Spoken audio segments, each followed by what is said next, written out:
Саламатсыздар ма, құрметті көрермендер. Бүгін 23 мамыр 2022 жыл. Біз Нағыз Атажұрт ұйымының кеңсесіндеміз. Және де мен қасында отырған Қуаныш Милләт. Сіз Сарқан ауданынан келіп отырсыз, е? Иә. Енді бізге келгендегі себебіңізді, не арызбен келдіңіз, соны айтып беріңізші. Иә, мен Милләт Қуанышұлы. Қазіргі тұрып жатқан жерім Сарқан ауданы Қойлығы ауылында тұрамын. Бұрын Қазақстанға 2016 жылы көшіп келдім. Одан бұрын Қытай Халық Республикасында тұрдым. Менің арыздама себебім сол жақта менің 30 жылдық жерім болған 99 жылдан бастап 2028 жылға дейін. Мен 20 жылға дейін сол жерімді пайдаланып келдім. Ал сол 20 жылдан кейін ол жерімді мен пайдаланмай отырмын. Себебі ауылдық үкімет менің жерімді Қазақстандағы кеткендердің жерін қайтарып аламыз деген мен жерді алып алған. Советіне біз енді ол жерді игіліктен алмай отырмыз. Ол жерге арыздан себебіміз, біз бұл жаққа көшіп келсек дағы, бұл жақта біздің қазір пайдаланып отырған бір мол жеріміз жоқ. Ол бізге 30 жылға берілген жер болғандықтан, біз сол уақыты біткенше пайдалануымыз керек деген талап қоямын Қытай Халық Республикасы үкіметіне. Сол жерімнің қалған уақытын өзімнің пайдалануыма беруін талап етемін.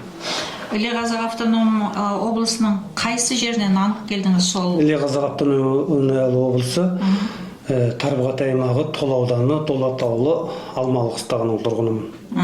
Сол жақта тұрғансыздар, е? Иә. Жерді сол жерден алынған, е? Жерді сол Алмалы қыстағынан алғанбыз.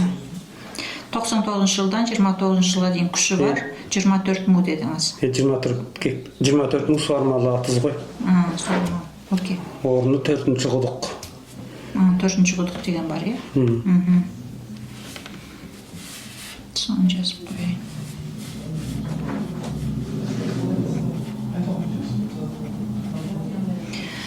Okay, ladies and gentlemen, today is 23rd of May 2022 and we are in the office of Nағыз Human Rights Organization and we are having Millat Қуаныш.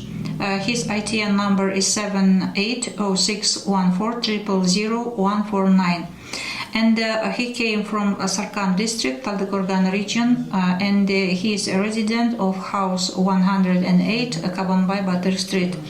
So Millat Қуаныш came to Kazakhstan in 2016 from Almaly hamlet, Dolati village, Жолы county, Kazakh autonomous prefecture, Xinjiang, China.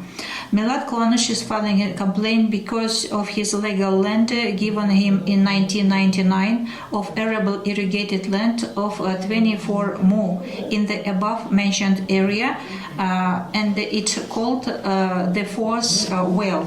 The land certificate was confiscated but it is valid till 2029. The land funds were given till 2020, so Қуаныш demands paying, so Millat, yeah?